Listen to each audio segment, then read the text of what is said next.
नुकत्याच पार पडलेल्या लोकसभा निवडणुकीत आम्हाला एकही जागा मिळाली नाही, परंतु आगामी विधानसभा निवडणुकीत आरपीआय आठवले गटाला किंवा 10 ते 12 जागा मिळाव्यात अशी मागणी आम्ही केली असून त्यात चंद्रपूरच्या जागेचा सुद्धा समावेश राहील, अशी माहिती केंद्रीय सामाजिक न्याय राज्यमंत्री रामदास आठवले यांनी पत्रकार परिषदेत दिली।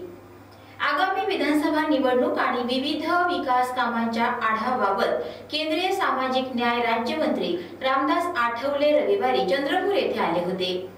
शासकीय विश्राम गृह चंद्रपूर येथे आयोजित पत्रकार परिषदेत त्यांनी विविध विकास कामांची माहिती देत आरपीआय मध्ये विविध गट असले तरीही आमच्या पक्षाचा कार्यकर्ता हा अहोरात्र काम करणारा आहे, मोठी कार्यकर्त्यांची फळी आहे, त्यामुळे 10 ते 12 जागा आगामी विधानसभा निवडणुकीत आम्हाला मिळणे अपेक्षित आहे, तशी मागणी आम्ही वरिष्ठ नेत्यांकडे करणार आहोत आणि चंद्रपूर विधानसभेची जागा आरपीआयला द्यावी अशी ही मागणी करणार असल्याचे केंद्रीय मंत्री रामदास आठवले यांनी सांगितलं। विधानसभेच्या निवडणुकीमध्ये रिपब्लिकन पक्षाला लोकसभेमध्ये एक जागा मिळाली नाही, पण विधानसभेमध्ये आम्हाला 10-12 जागा द्याव्यात अशी आमची मागणी आहे।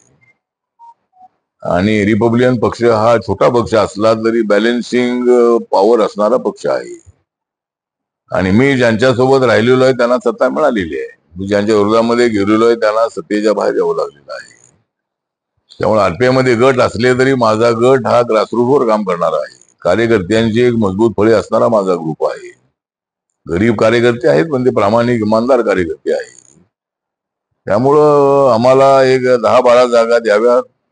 त्याच्यामध्ये विदर्भामधली आपली चंद्रपूरची जागा आहे, चंद्रपूरच्या जागेवर अपक्ष कॅन्डिडेट निवडून आला होता, त्यामुळे जिथं बीजेपीचा सिटिंग नाही किंवा राष्ट्रवादीचा अजितदादांचा आणि शिवसेनेचा सिटिंग नाही, अशा काही जागा आम्हाला देण्याचा विचार करावा आणि चंद्रपूरची जागा जी आहे ही रिपब्लिकन पक्षाला सोडायला काही हरकत नाही आहे। तशी मागणी आम्ही 18 20 जागांची मागणी आम्ही केलेली आहे, त्याच्यामध्ये चंद्रपूरचाही उल्लेख आहे।